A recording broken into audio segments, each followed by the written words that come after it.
सम्माननीय अध्यक्ष महोदय, रात्रि माता फैसला बाबा के सपनों को पूरा करने के लिए जो कार्य कर रही खैरपुर जिले की शिक्षा समिति, इसके सभी सदस्यों और पदाधिकारियों को मैं बहुत बहुत शुभकामनाएं देता हूं, जो ऐसा शुभ काम लेकर चले हैं। वैसे राज क्षेत्र से आपका क्षेत्र पहले से भी शिक्षा में आगे ही था, लेकिन आपके किसी भी तहसील में गुजर गांवों की संख्या इतनी ज्यादा नहीं थी कि छात्रावास बन सके। हमारे बानसूर तहसील में, कोटपुतली तहसील में गुजर गांवों की संख्या ज्यादा होने के कारण वहां छात्रावास पहले बन चुके हैं।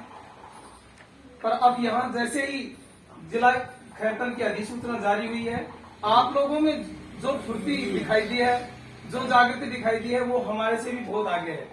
और भगवान देवनारायण आपको ये शक्ति दें कि आपका छात्रावास जल्दी ही बने।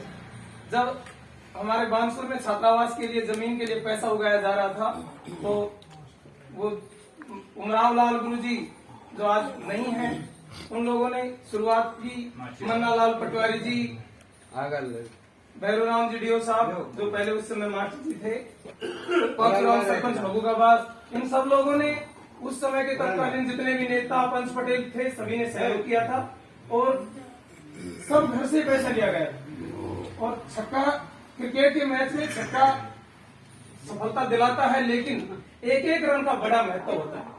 मैच जीतने के लिए एक रन का बड़ा महत्व होता है। सब घरों से पैसा जाना चाहिए। जो भी 60 गांव हैं खैरपुर जिले में, उनके प्रत्येक घर से चाहे 100 रुपए जाए, तभी उस छात्रावास के प्रति हमारा आकर्षण भी बढ़ेगा और हमारे सब बच्चे गर्व और एक अधिकार से उस हॉस्टल में जा पाएंगे। हमें गांव-गांव से 2-2, 4-4 आदमी लेकर के और इस मिशन को घर घर तक पहुंचाने की कोशिश करनी चाहिए और घर घर से पैसा लेकर के और इस मिशन को बड़ा करना है। खैरतल में जैसे ही जिले की अधिसूचना जारी हुई है, एकदम जमीनों में उछाल आ गया। 1 करोड़ रुपए से कम की जमीन नहीं मिली, जबकि घोषणा अपने पास 40 लाख की तो हो ही चुकी है। हमारे पास भी उस समय पैसा नहीं था। 10-10 रुपए की वैसे भी कटी थी, 50 की भी कटी थी 1990 के आसपास। लेकिन जब पैसा पूरा नहीं हुआ तो जमीन खरीद ली गई।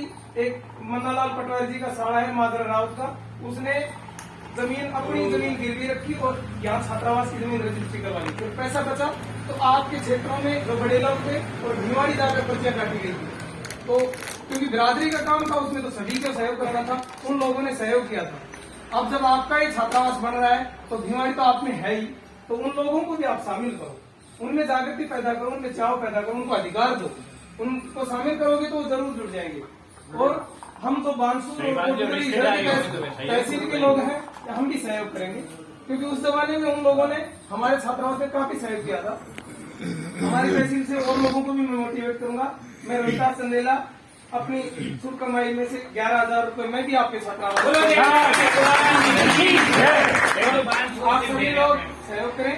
रही बात समाज सुधार की, समाज सुधार के लिए हमें और ज्यादा मेहनत करनी चाहिए, शिक्षा मिशन से भी ज्यादा, क्योंकि हम अध्यापक हैं, हमें पता है कि शिक्षा के मार्ग में कौन कौन सी बाधाएं हैं।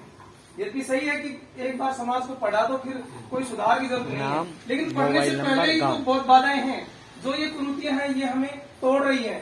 जिनके घर में एक बढ़िया पढ़ने वाला बच्चा है, उसमें यदि मृत्यु बोझ हो गया, 5-7 लाख का कर्जा हो गया, तो वो थोड़े दिन बाद में उस कर्ज को उतारने के लिए पढ़ना छोड़ देता है।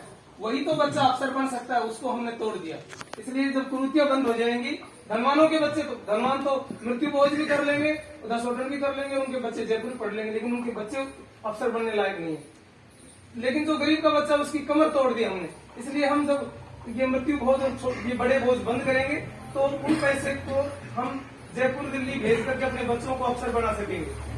इसलिए हमें मृत्यु बोझ आदि की मदद के लिए हमने 5 गांव चंदेलों ने मिलकर के 1 साल पहले एक सभा आयोजित की थी भारतीय मंदिर में। वहाँ हमने